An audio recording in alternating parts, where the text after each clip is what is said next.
Bag-o nga tuig na buwas. Daramo naman sa magkakagawas nga maging susugad nga mga pampaswerte o mga adahiyo sa naging susugad nga bag-o nga tuig. Sayo unta nga niton, kunano iton talaga nga mga pampaswerte.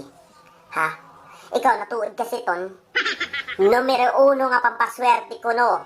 Kinahanglan dusi nga ligpuyok nga prutas. Ano? Dusi ko nga ligpuyok nga prutas. Nandola, pwede sunod apian. Kurumbot, ngansan silot. Pwede. Pero ayaw naman niyo nag-api ang mga lapsot pa nga suha. Ano?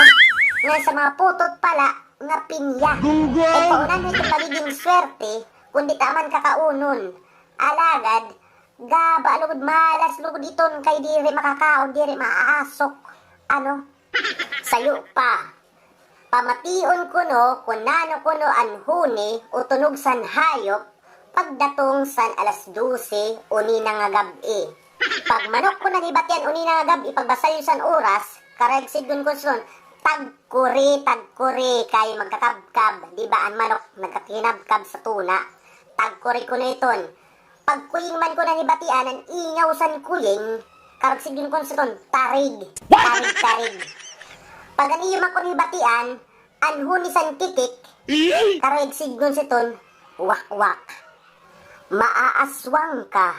Hala, sayo pa sa babaswerte, ang malagkit ko nga pagkaon, pilit.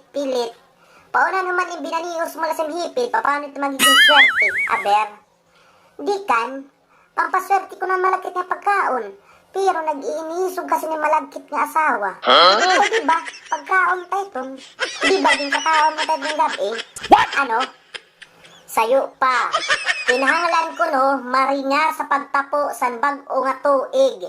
Mawani ba daramon mga adahiyo, mayao na mala turuto, nagdadana san lata nga bubgasanan, nagpapaandar san scooter, nagpapaandar san makina san motor, mayaon pa nagpapaandar san makina san molinuhan. Ano? Di kan ginbubulyuman pa ang video okay.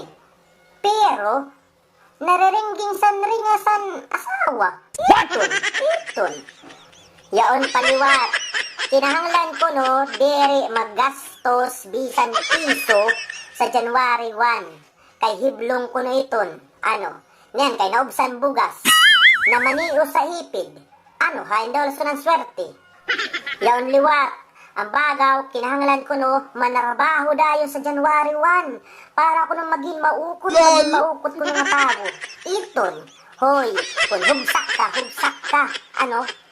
Sayo paliwat, ang bagaw, kinahanglan ko no, pumarigo dayon ko no sa January 1 para ko no, maging himarigo. Iton, kung lamugas ka gad. Diri, tunwar itong pinipiling adlaw. Ano? Sa katuig daw war parigo, di kan January 1 lang mo, isipon yung pamala parigo. Di gud ang giuyami aksin nga ako sinunod kay pati ako sinin na biktima, aksan karahasan upo. Ito ginsugad nga, lulokso ko no, pagdatong san pagbasalyo san oras, alas 12, lokso para ko no mataas. Iton, nagnilokso ak 25 anyos. Wara gadak tubo. Ano, pag matudan la ito nga ang pandak, ano. Pag di ko ninisundon, magiging hiblong ko no, o mahihiblungan ka. Nanon sa hiblong, malas pag mamalason ka kuno. Iton, kadarama sa niya mga pasasabon nga. Ang swerte san tao, haon ito sa imo kalugaringon, sa nim panalimbasog, sa nim pangabuhi, sa nim talinto, sa imo kusog, sa imo panalinguha, opdan sin pagampo sa makagarahom, maiton ang swerte san tawo.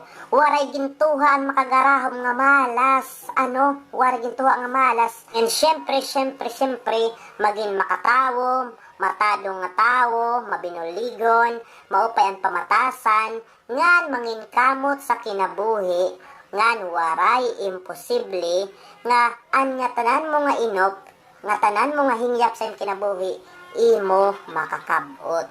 Ano? So hala hoy. Happy New Year. Ngan, tara, obdak niyo kay mabalyo ket sandusi nga prutas nga lipuyok.